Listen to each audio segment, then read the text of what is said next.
Welcome to Being at Home with George. I'm excited to be here, and I'd like to talk about this idea of being able to embrace whatever comes up, to say yes to it, and at the same time, generating hope or generating positive feelings. And so it occurred to me that one of the things that's really helpful is having a way of being, because when you have a way of being, then wherever you go, there you are. And if you have a way of being, then you're going to be consistent with that. So for me, love is really important. As a matter of fact, Eric Fromm from the book The Nature of Man, he talks about the idea that people tend to achieve their human potential insofar as they develop love and reason. So the head and the heart, the mind and the body. And so being able to generate that, being able to develop that is really important. So a way of being is important. So if you want love, you got to be loved. And so we got to be before we can have, before we can do. So if I want love, then I have to be love. And the interesting thing about it for me is that being is really important. And that what I focus on is how can I develop? How can I do it? And for me, it's really important when we think about the idea of the most fortunate people on earth are those who live their lives in a state of energizing enthusiasm. And so once again, we talked about love and reason. And so understanding that. So the most fortunate people on earth are those who live in a state of energizing enthusiasm. And that's been my experience. Then we have to figure out, well, how do you do it? And there's another quote here from Earl Nightingale, and he says, I think you can say that a person's enthusiasm is in direct proportion to the importance of what it is he is looking forward to. And we've talked about that numerous times around the idea that we live into the future we see. So we have to cultivate that. We have to have a way of being, and the way of being is developing our love and reason. And if we understand that the most fortunate people are people who live in a state of energizing enthusiasm, so the question becomes, how do we generate enthusiasm? And so having something to look forward to that we're excited about, having a future that we want to live into is really, really important. So we have to focus on what we want and what generates that enthusiasm, that excitement. By having said that, they say the two keys to enthusiasm are learning and accomplishment. So the love of learning and learning something and accomplishing it is really important. Now, I find myself often through the day where I get confronted with an issue. And when I can solve it, there's a feeling of the joy of discovery.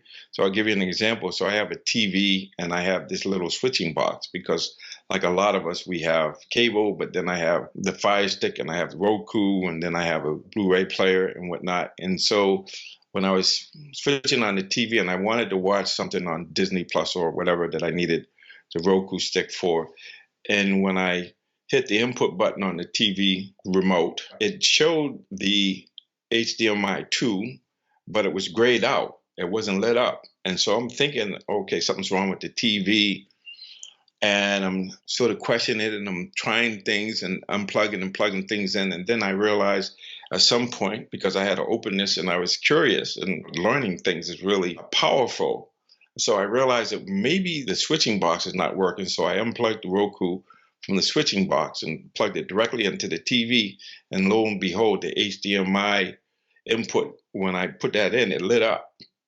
And so just discovering that was so, it's like a little thing, but that happens all day long because I have this way of being that's talking about, well, what's the lesson here? How does this work? How do I seek to understand? And so the two keys of learning and then accomplishment, it just generates more enthusiasm. And that enthusiasm is what we need to be able to move forward with when we have this diligence or this making the right effort. Sometimes the right effort is having enough enthusiasm to move forward and to seek to understand. And so it's not how many times we fall down or we make mistakes. It's whether or not we can sustain the same level of enthusiasm on the eighth time of falling down and getting up the eighth time with the same amount of enthusiasm.